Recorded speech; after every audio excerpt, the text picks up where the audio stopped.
The best moments of Anthony Bourdain's visit to Armenia on Parts Unknown.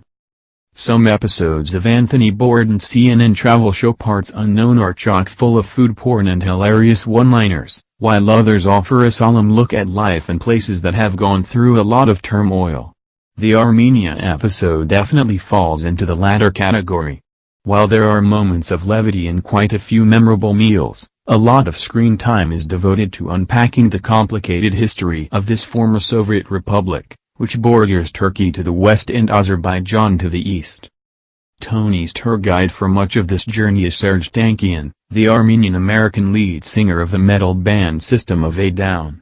Like many Armenians around the world, his family members left their home country because of the Armenian genocide a century ago, when the Ottoman government killed 1.5 million citizens. Tankian grew up in Southern California and eventually fell in love with his ancestral homeland as an adult. This theme of Armenians born in other countries returning back to the motherland actually pops up several times throughout this episode. The connection, the collective yearning, and the flow of money, resources, and people from the Armenian diaspora back into the homeland are powerful and important, as you will see, Bourdain writes in his field notes. They are also vital to the nation's survival.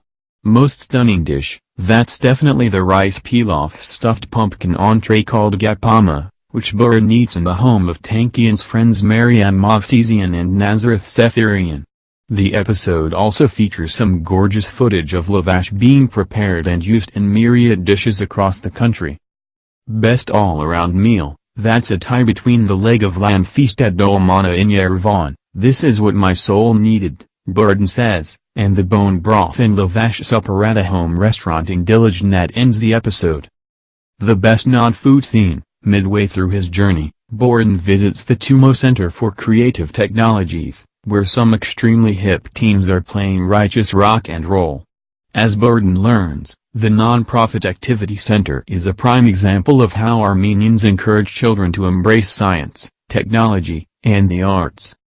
Coolest ride, Bourdain and Tankian head up to Diligent in a vintage M24 executive class Volga sedan, which Tony describes as the ultimate in Soviet driving luxury.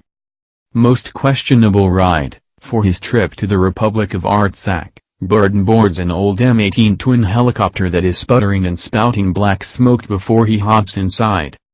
Most profound moments, Bourdain learns about the devastating impact of the Armenian genocide from Richard Garagosian, the director of the Regional Studies Center, while gazing out at the capital city of Yerevan. The TV host also meets with a group of Armenians living in the Republic of Artsakh, and discusses the many bloody conflicts that have erupted over the land between the governments of Armenia and Azerbaijan. And during his stay in Yerevan, Tony also hears about life in Armenia when it was part of the USSR from Maryam Movsesian's grandmother. When Bourdain asks her if life is better now versus then, she remarks, "It's hard to say whether it's good or bad, since it's both."